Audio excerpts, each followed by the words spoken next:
नमस्कार, मी कविता द्विवेदी, निवडणूक निर्णय अधिकारी 35 बारामती बोलते आहे।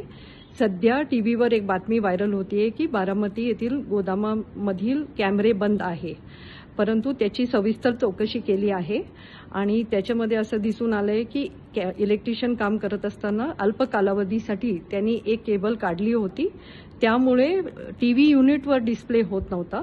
मात्र सर्व कॅमेरे फंक्शनल आहे, सर्व डेटा त्या कालावधीचा देखील इंटॅक्ट आहे आणि आता कुठलीही प्रकारची अडचण नाही।